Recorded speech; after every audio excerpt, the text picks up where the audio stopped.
Don in London, hello.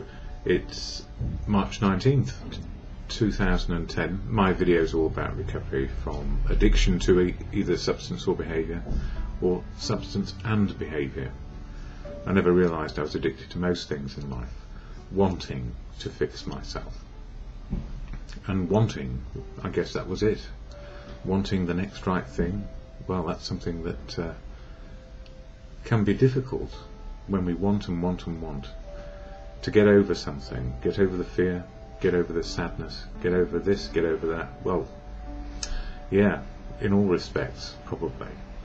But for me, my addictive substance, alcohol, kept me in its sway for 35 years. And from the very first drink, I guess the damage was done. It changed the way I felt. But what it did was probably let me feel things at the extremes, or in a relaxed state which was not natural, because fear was underneath it. Some sort of fear of life. And part of life skills, if you like, is learning how to cope with life as it is, life on life's terms. So if I wasn't drinking, I was probably working as hard as I possibly could, trying to be perfect, trying to make the right relationship work right with the right girl, and doing anything, materialism, gym, health, you name it, trying to get over the fears of life. So these days, fearless, I don't say that as fearless, I suggest fear less, and let life in. And as we let life in, we let in the wisdom of other people as well, so we have a bit of a chance to live our lives soberly and in recovery. Once we've crossed the line into addiction, I do believe there is no return to safe drinking or fixing, because it can only be temporary, and then we have to go back for some more, and then some more, and the old pattern starts to emerge again. Old behaviour often comes back, not only in the form of drink, in my case, but other behaviours as well, all based on fear, ego, and putting on this brave face so the world will leave me alone, and I can isolate and then look to fix myself in some other way. So these days, try not to do that, and I get help. Well, family, friends, community help me keep sober and be a part of life. At the same time, there is a fellowship which helps me as well, and that fellowship is Alcoholics Anonymous.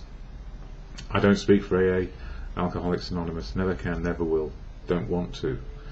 It's full of unique, authentic people on their particular path. We have one similarity, and that's a desire to stay stopped from drinking, so we can deal with the rest of whatever else is going on for us. Deal with life on life's terms. And I am an absolute fan of fellowship, because it's helped me understand that I can be included in life, be a part of my family, be a part of community, and make a contribution, do something useful. Not easy when you've been downtrodden and got to a place of abject misery and complete addiction, 24/7 for me. And some people get to rock bottom where it's so painful that there's nothing left. I did that. Nothing, absolutely nothing. Bankrupt in all respects, emotionally, spiritually, and materially. And the material was quite interesting. When it was at its worst, I couldn't wait to give everything up, because I couldn't take responsibility for anything, let alone me. And I wanted to crawl under a rock and die, and not wake up, and that's where it took me. Yeah, it did. And those were very hard years in my life, where everything had gone wrong.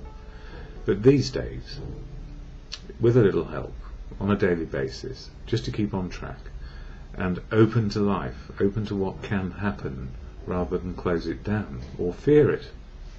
So fellowship has been integral, so that I can be a part of and included. And I share about AA a lot, even though I don't speak for it. May sound strange, but it is a fellowship made up of unique, authentic people. So what is AA? I share this statement of intent and then some of the literature, and maybe one or two other items I've been looking at or researching to do with well-being. So AA, Alcoholics Anonymous, is a fellowship of men and women who share their experience, strength and hope with each other, that they may solve their common problem and help others to recover from alcoholism. The only requirement for membership is a desire to stop drinking. There are no dues or fees for AA membership. We are self-supporting through our own contributions. AA is not allied with any sect, denomination, politics, organisation or institution. Does not wish to engage in any controversy, neither endorses nor opposes any causes. Our primary purpose is to stay sober and help other alcoholics to achieve sobriety.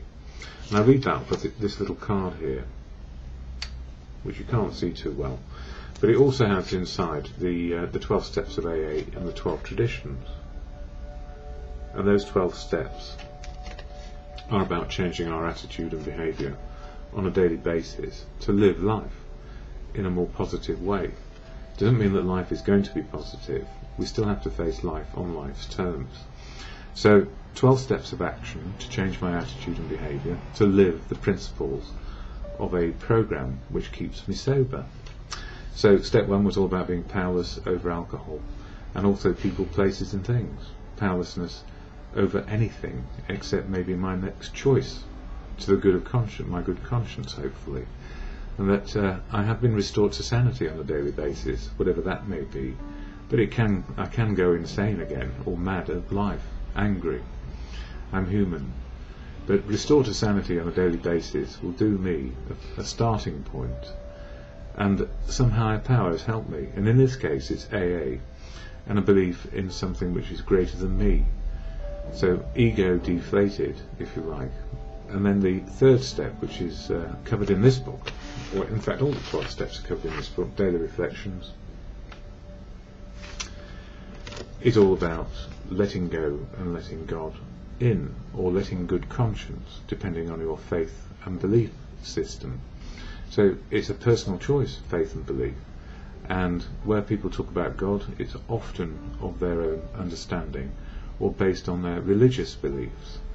For me, it's a personal choice. So when it says here, made a decision to turn our will and our lives over to the care of God as we understood Him, it actually means a personal understanding of what God may be in your life, or your higher power.